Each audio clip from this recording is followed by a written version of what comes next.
병원비보다 무서운 것은 돌봄의 비용이다. 은퇴를 준비하는 많은 사람들이 가장 먼저 떠올리는 불안은 의료비다. 암, 심장질환, 치매 같은 중증 질환에 대한 병원비 부담은 분명 크다. 그러나 실제 노후 가계부를 들여다보면 의료비보다 더 빠르게 가계를 잠식하는 항목이 있다. 바로 간병비다. 병을 치료하는 비용보다 병든 상태로 살아가는 시간을 유지하는 비용이 훨씬 더 오래 그리고 더 크게 들어간다.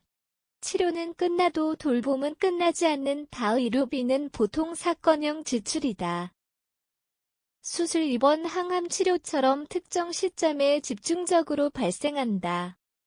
반면 간병비는 시간형 지출이다. 치료가 끝난 이후에도 거동이 불편하거나 인지 기능이 저하되면 돌봄은 하루도 멈추지 않는다.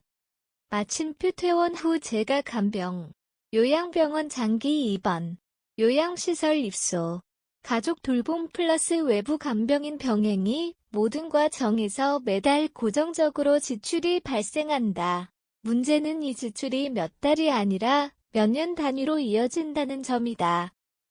의료비가 한 번에 크게 들고 끝난다면 간병비는 작아 보여도 누적되면 훨씬 큰 금액이 된다. 건강보험은 치료를 돕지만 돌봄까지 책임지지 않는다. 많은 사람들이 건강보험과 장기 요양보험을 통해 간병 부담도 상당 부분 해결될 것이라 기대한다.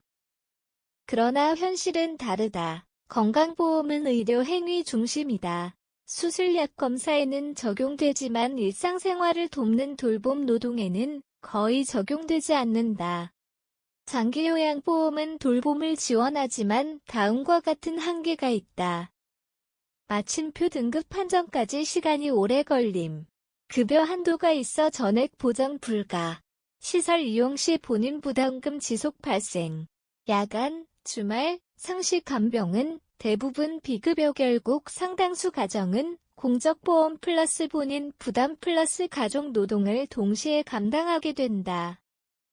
특히 중증 치매나 중풍 후유증처럼 장기 간병이 필요한 경우 경제적 부담과 가족의 삶의 질 저하는 함께 커진다. 간병비는 단순 지출이 아니라 소득 상실까지 동반한다. 간병비의 진짜 무서운 점은 비용 자체보다도 소득 구조를 동시에 무너뜨린다는 데 있다. 마침표, 배우자가 직장을 그만두고 간병에 전념. 자녀가 간병과 생계를 동시에 부담.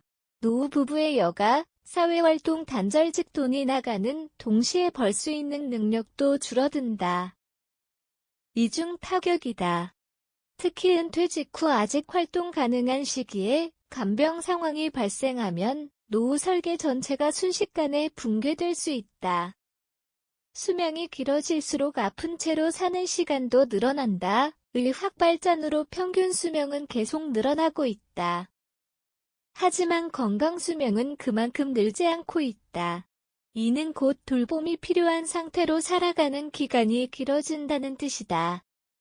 과 거에는 노쇠와 질병이 비교적 짧은 기간에 진행됐다면 이제는 만성질환, 인지저하, 근력 감소가 오랜 시간 지속된다.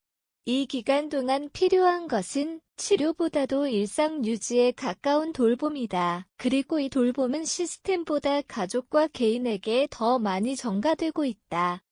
노후 준비의 핵심 질문은 바뀌어야 한다. 지금까지의 노후 준비 질문은 주로 이것이었다.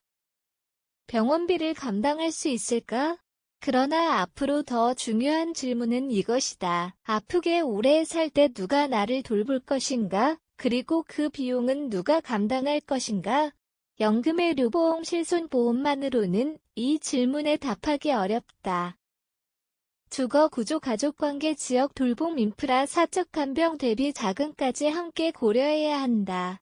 노후 리스크의 중심축은 의료가 아니라 돌봄으로 이동하고 있다. 노후의 가장 큰 비용 리스크는 더 이상 병원비가 아니다. 돌봄을 외주화해야 하는 시간의 길이가 진짜 변수다. 간병은 갑자기 시작되고 끝이 보이지 않으며 가족의 삶 전체를 재편한다. 이 현실을 외면한 채 연금 수령액과 보험 보장 범위만 계산하는 노후 설계는 절반짜리 준비에 불과하다.